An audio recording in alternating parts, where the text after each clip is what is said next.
আর যদি আজকে একটু বলি, আজকে আমার বাবাকে লিটারালি কল দিচ্ছি, আর কি বাবা এই দিক দিয়ে কান্না করতেছিল, আমি এই দিক দিয়ে কান্না করতেছি। শুধু এসিএস এর আপনাদেরই ক্লাস করছি। আমি শুধু অনলাইন ভিত্তিক পড়াশোনা করতাম, আচ্ছা যেটা ট্রুলি স্পিকিং। আমি আচ্ছা রাত্র 2টা 2:30 পর্যন্ত পড়তাম। তো আমার কোচিং থাকতো 8টা বাজে, তো আমার 6টা বাজে উঠতে হইতো বাসা থেকে, তারপর ফার্মগেট যাইতে যেতে 1 ঘন্টা সময় লাগতো। আমি এই মাঝখানে 3-4 ঘন্টায় আমার ঘুম হইতো। ভাইয়া অনেক অনেক থ্যাঙ্কস। ভাইয়া আমি কুমিল্লা মেডিকেলে আসছে। অনেক অনেক অভিনন্দন আপু, ছোট্ট বোন, তোমার জন্য অনেক অনেক ভালোবাসা। খুবই হ্যাঁ, ভাইয়া আপনাদের অবদান অনেক বেশি। Thank you, thank you, thank you Chandralekha. এখানে আমরা তো শুধু পথ দেখাইছি, কিন্তু এই পথে দৌড়াইছো তুমি। তোমার বাবা মা তোমাকে এই লেভেল পর্যন্ত নিয়ে আসছেন। তুমি যে আজকের যুগে পরিশ্রম করা কত কঠিন। চন্দ্রলেখা, তোমার বাড়ি কোথায়, কলেজ কোনটা ছিল, একটু পরিচয় দাও। জি ভাইয়া, আমি আমার বাসা কেরানীগঞ্জে, আর আমি হ্যাঁ, ঢাকা সিটি কলেজের একজন স্টুডেন্ট। আচ্ছা, ভেরি গুড। ঢাকা থেকে কুমিল্লা খুবই কাছে, আর কুমিল্লা মেডিকেল কিন্তু ভালো medical college, renowned medical college. অনেকগুলো ব্যাচ বের হয়ে গেছে। অনেক অনেক অনেক অভিনন্দন জি চন্দ্রলেখা। তুমি একটু ছোট বাচ্চাদের উদ্দেশ্যে পরামর্শ দাও। তুমি একটু বলো, তুমি কিভাবে পড়ালেখা করেছো, কি করেছো, সবাই তো এটাই শুনতে চায়। তুমি কিভাবে ক্র্যাক করলা ভাইয়া, বলো আমি তো, যদি 1.5 লাখ আমার বাচ্চা। হ্যাঁ, অ্যাডমিশন জার্নিটা শুরু করি, তাহলে আমি এসএসসি থেকে একটু বলতে চাই। প্লিজ বলো। ভাই আমি শুরু থেকে অনেক মোটামুটি ভালো স্টুডেন্ট ছিলাম, আর হুম। কি সবসময় রোল 1-2 এর মধ্যে ছিল। আমি অগ্রণী স্কুলের ছাত্রী, আর তারপর ঢাকা সিটি কলেজে তারপর ভর্তি হয়ে কলেজে। তো এসএসসি তে তো আমাদের তো আর কি মাঝখানে তো পরীক্ষা সবগুলো হয়নি। হুম। তো আমার ইংলিশে A+ মিস গেছিল। হুম। ইংলিশে আর কি A+ মিস চলে গেছিল। তো ওই ওই দিক থেকে আমার ধাক্কাটা মেনলি শুরু হয়। আর কি বরাবরই গোল্ডেন A+ এর ছাত্রী ছিলাম। আচ্ছা।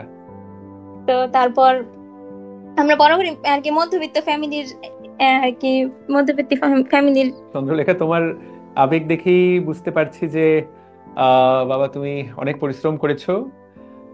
সৃষ্টিকর্তা তোমার এটা কবুল করেছেন। হ্যাঁ, আঙ্কেল আন্টি তোমার সাথে আছেন এখন ঢাকায়?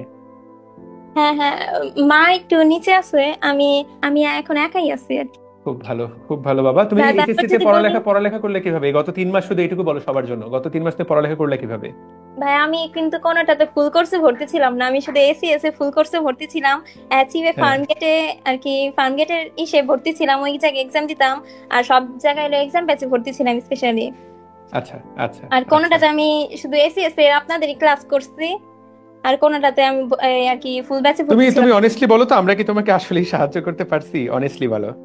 ভাইয়া আমি আর যার ক্লাস করছি না করছি, আপনার ক্লাস একটাও মিস দেই নাই ভাইয়া। আপনি আমার আর কি মেনলি আদর্শ ছিলেন, যদি সত্যি কথা মনে থেকে বলতে চাই।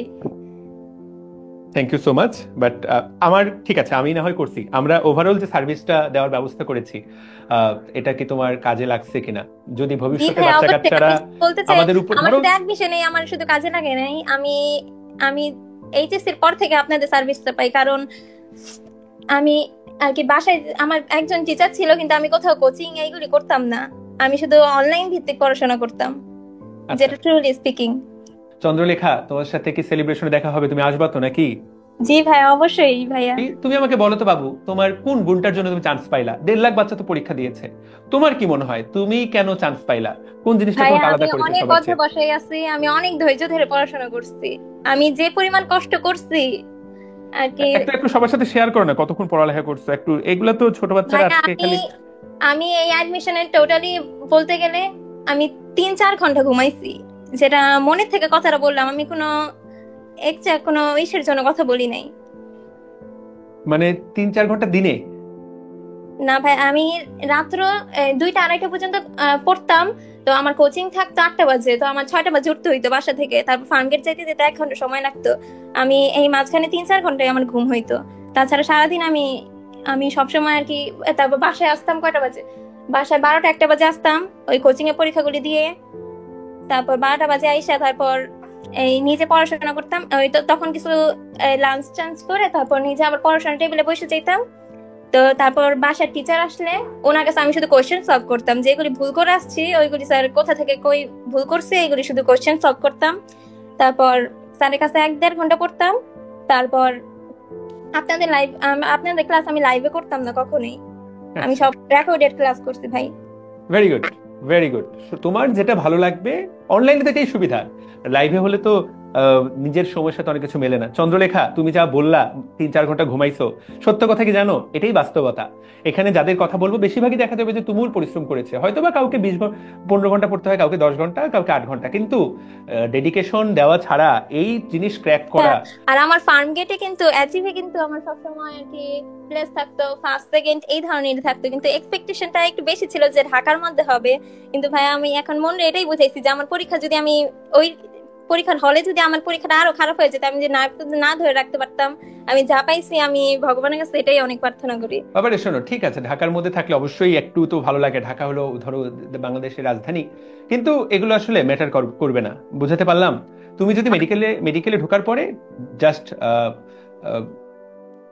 একই রকম ডেডিকেশন দিয়ে পড়ালেখা করো, ভালো দিন শেষে ভালো ডাক্তার হওয়াটাই তো কথা। এটা যে কোনো মেডিকেল থেকেই খুব ভালো মতো হওয়া যায়। তো এটা নিয়ে মোটেই এক কণার মন খারাপ করারও দরকার নাই। 1.5 লক্ষ হ্যাঁ, বাচ্চার মধ্যে 5,000 ঢোকা, এটা বিশাল ব্যাপার। হ্যাঁ, আর ভাইয়া যদি আজকে একটু বলি, আজকে আমার বাবাকে লিটারালি কল দিছি, আর কি বাবা এই দিক দিয়ে কান্না করতেছিল, আমি এই দিক দিয়ে কান্না করতেছি। অদ্ভুত অদ্ভুত। চন্দ্রলেখা, তোমার সাথে দেখা হওয়ার আগ্রহ বেড়ে গেল। ইনশাল্লাহ সেলিব্রেশনে দেখা হচ্ছে আপু। ঠিক আছে, তুমি আজকের লাইভে যুক্ত হয়ে আমাদের লাইভটাকে তুমি ধন্য করে ফেললা।